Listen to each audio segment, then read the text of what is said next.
Waheguru Ji Ka Khalsa, Waheguru Ji Ki Fateh. Thank you for joining me, Jag Singh, for another dosage of Positive Minds on the Seek channel. Positive Minds is a program on which I'd like to bring on inspirational, educational guests who give us some great advice and inspiration on what they've achieved and how they've gone out there and, made it happen. Now, Positive Minds, as I said, is a program which I like to bring inspirational people on. And a little bit about myself. My name is Jag Singh. I've recently written a book called Unbreakable, which is available to be downloaded on Amazon.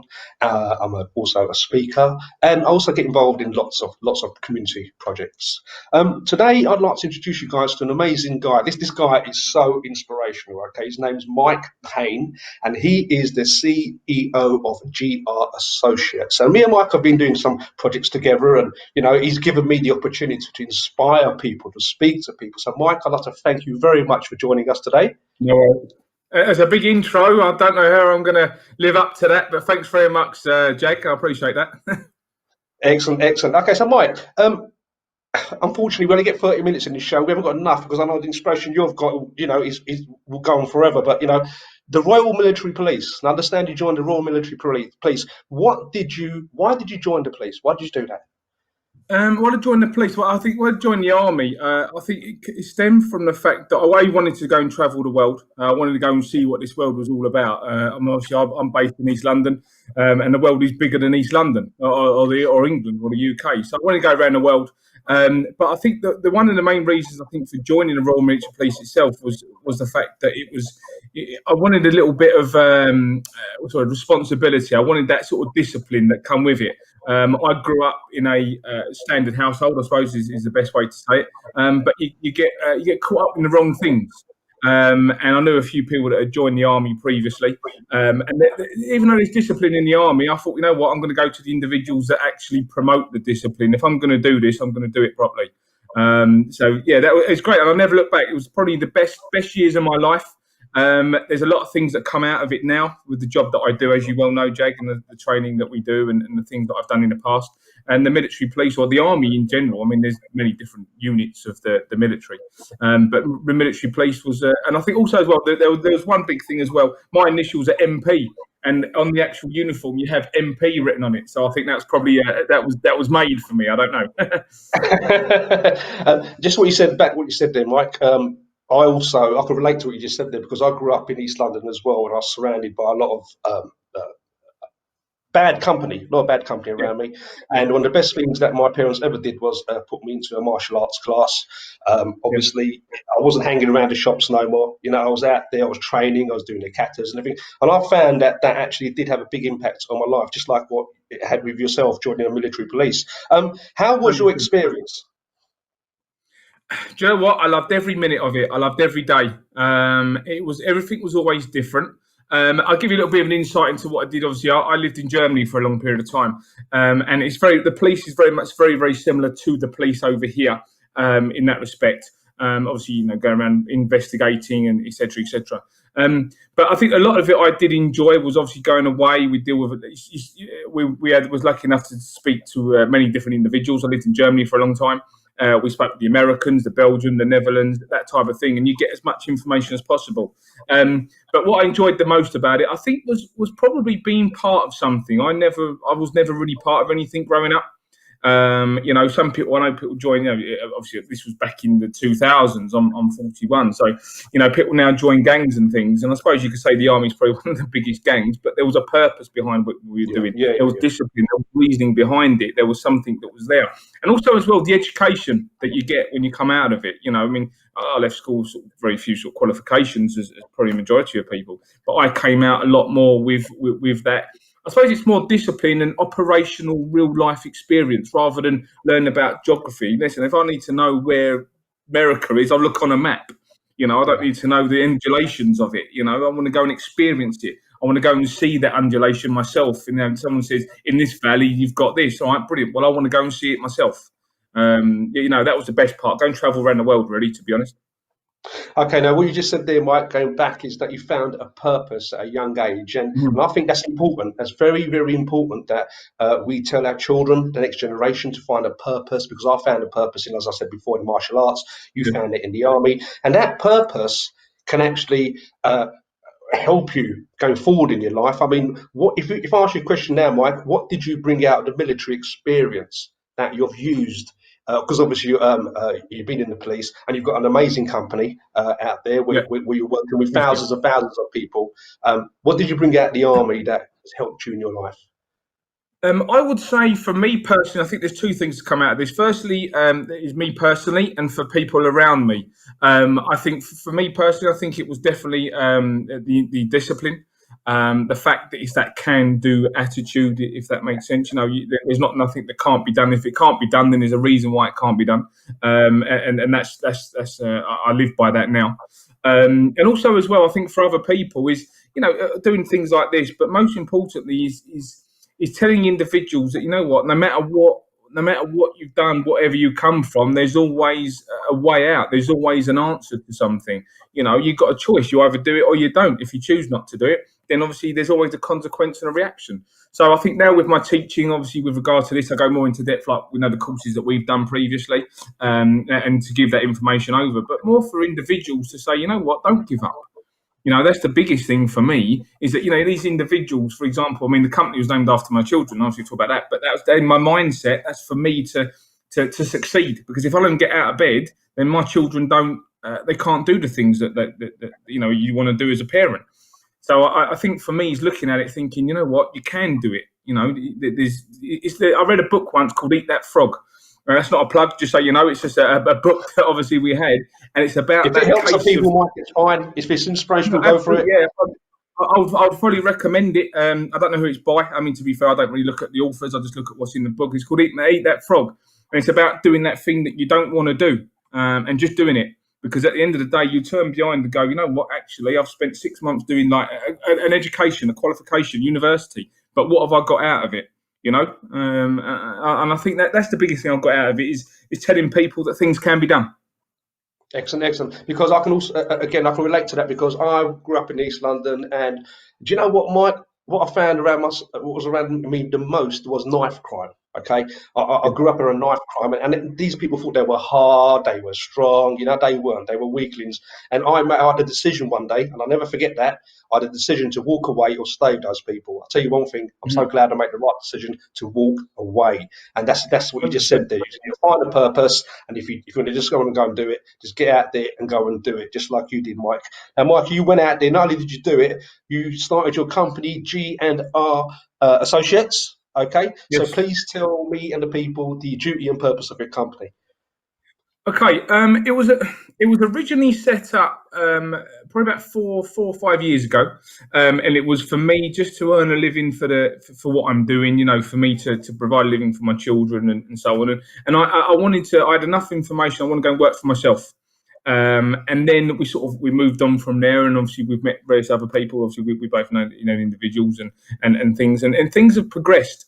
And what I actually realised was that the things that I was doing were being recognised. The individuals I were mixing with, everything was aligned. We all had the same target.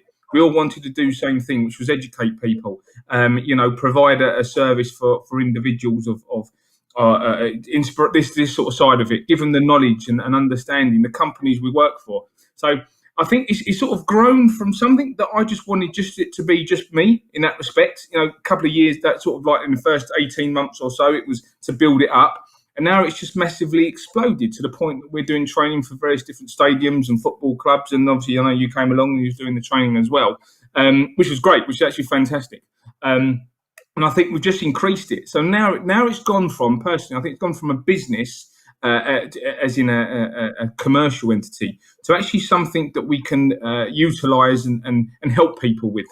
In that respect, we do the training, we give them the knowledge, but you know what?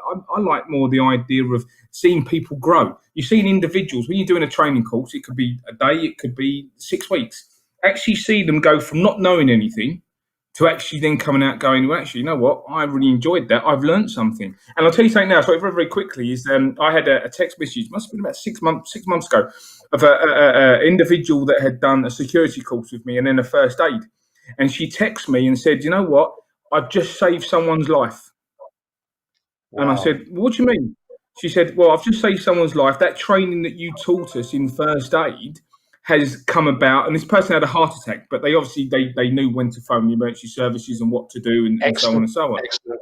And I turned around and said, "Well, that's brilliant. You well deserve it." She said, "No, it was you." And I was like, "No, it wasn't me. Listen, at the end of the day, you paid attention to it." She said, "No, it was actually the stuff that you taught. You gave us that operational, real life examples, and not just out of a textbook." Wow, excellent, excellent. It's nice so, to know when you've learned something, Mike, and you go out there and you actually use it. I mean, this woman sounds like she's gobsmacked, and I'm sure you was as well when you heard it, because you must have sat back and thought, "Wait a minute, we did that." Yeah, and we you know helped what, that happen. Jake, absolutely. There's one thing that I've just done recently, and is actually taking a step back and looking at what it is that we actually do as a business. And again, this is another thing. You can get so caught up in your own world and so caught up with things that you're doing that you actually don't realise what you're actually achieving. And I think that's the biggest thing out of everything. It's like with you, with your book and the things that you're doing. I know you're doing it for the purpose, but the amount of people that you're touching and the amount of people that are taking onto it. I mean, like we said, we've had that conversation before that I was majorly humbled by when we had that conversation.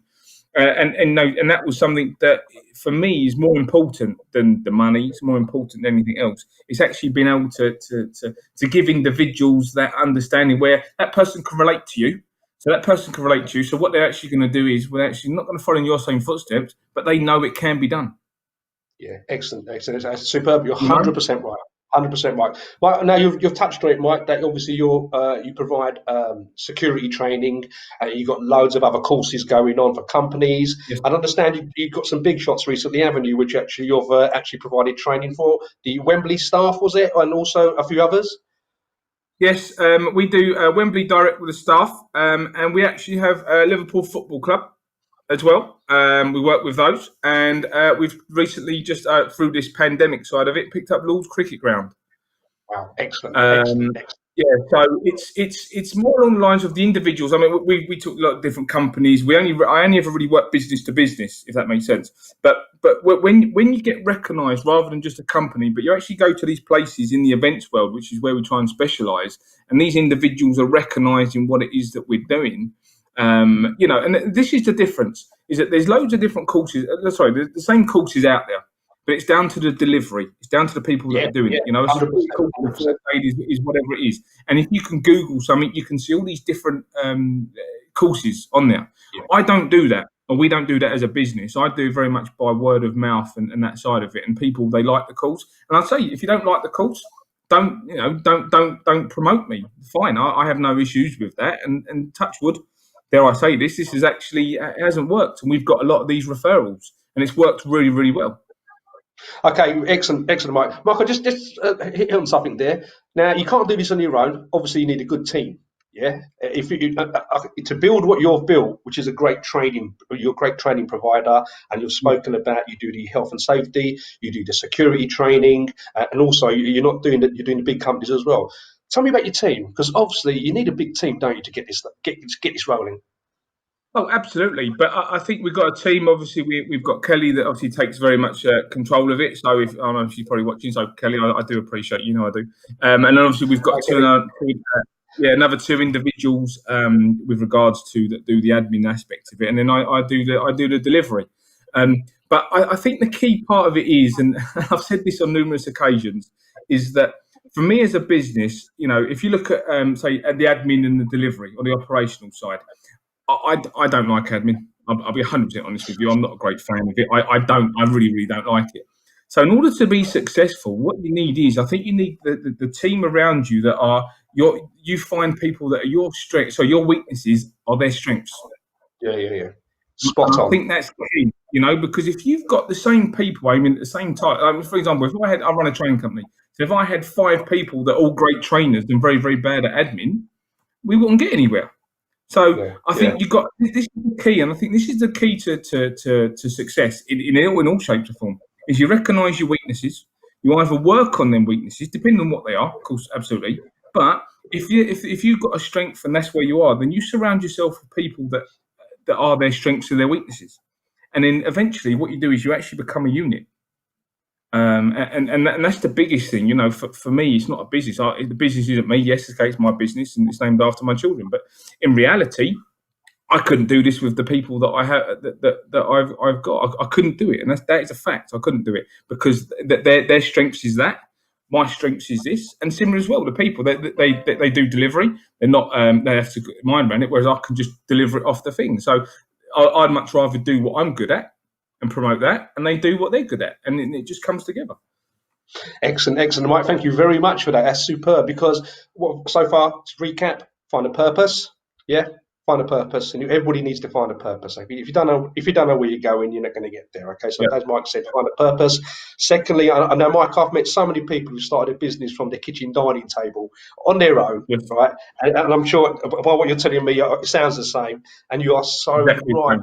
You can't do everything. You've got to find multi-skilled people who are prepared to do parts that you either hate, like admin, which I hate as well, I'll be honest with you. And find these Absolutely. people who can actually enjoy doing that part of the business, and you get these small little components, and eventually, just like yourself, you get together and you get GNR associates. So yeah, spot on, mate, spot on. I think Jack, also as well, one other thing as well is to concentrate and have an area of expertise.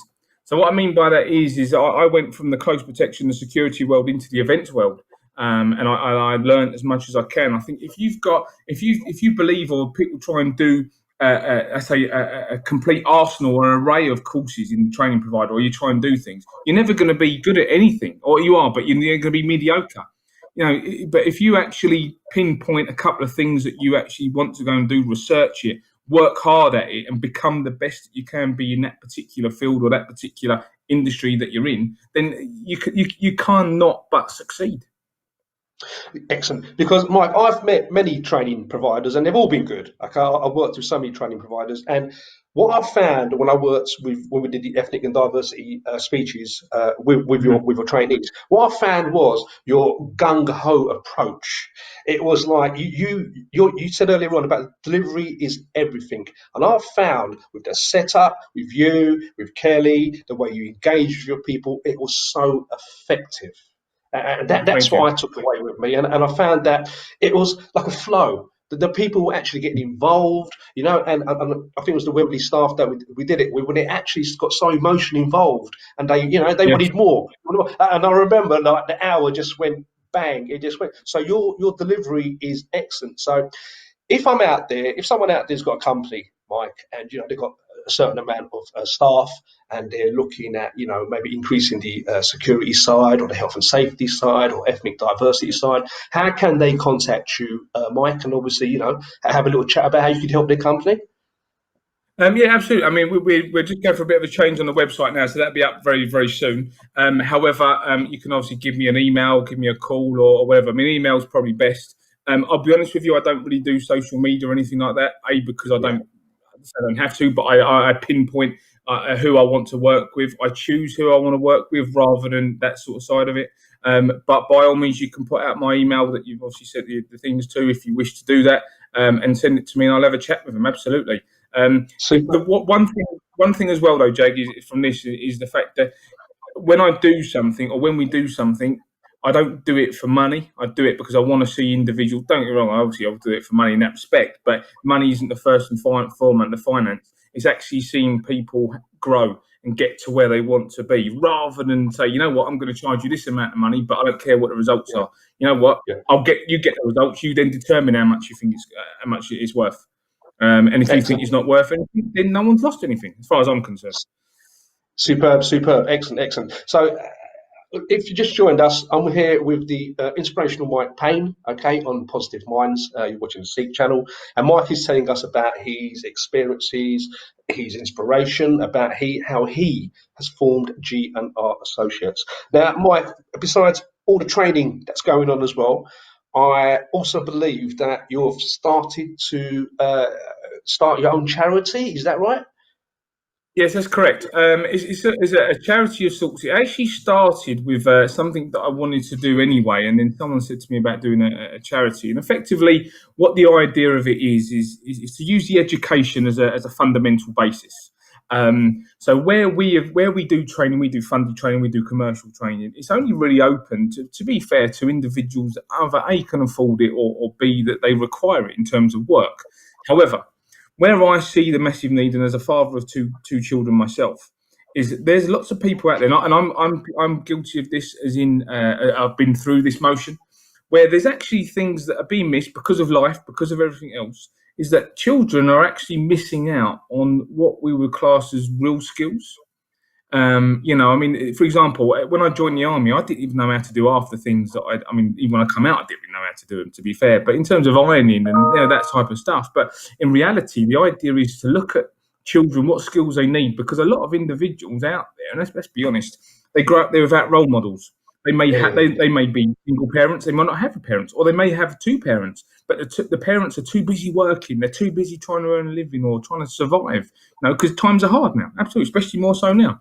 And I don't know if you've seen, there's a thing about mental health and stuff. So it's looking at the children. But what I also want to do is actually give an educational background to when you look at the funded training, it only pinpoints you have to be a certain criteria to do things, but they do stuff that's all to do with work. But in reality, if you got, say, for example, you're moving into a house as a man, a woman, or whatever it may be, do you know how to do basic stuff? Do you know how to pay the bills? Do you know how to cook? Do you know how to wire a plug? I don't know. Do you know how to fix a car, change a tyre?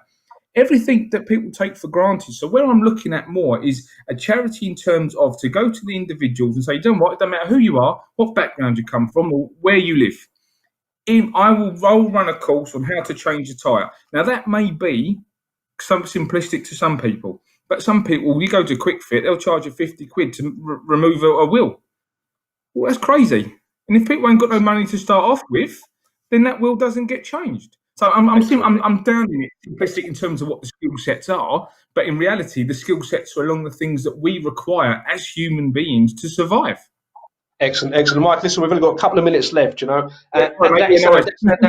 sounds no, it's fine, it's perfect. So basically, you're setting up a charity, where, for example, I've got a friend of mine, Ron. He's a single parent with 3 kids. What you're going to be doing is getting individuals who'll go there and teach the kids how to cook, how to change tires, and as you said, there's a single parents out there where the mums and parents haven't got the time, So do you know what, Mike? I wish you all the best of that, and if you need any support from me, mate, I'm always there for you. Okay. Yeah, Mike, I've got your number. You're on the top of the list.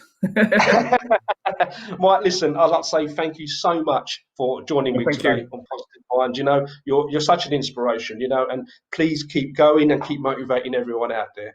Okay, so guys, thank you for joining me today. No problem, Mike. Thank you for joining me, Jag Singh, on Positive Minds today. And with me, I had Mike Payne from GNR Associates sharing his inspiration. And listen, guys out there, keep your head up, keep moving forward, and keep smiling. Waheguru Ji Ka Khalsa, Waheguru Ji Ki Fateh.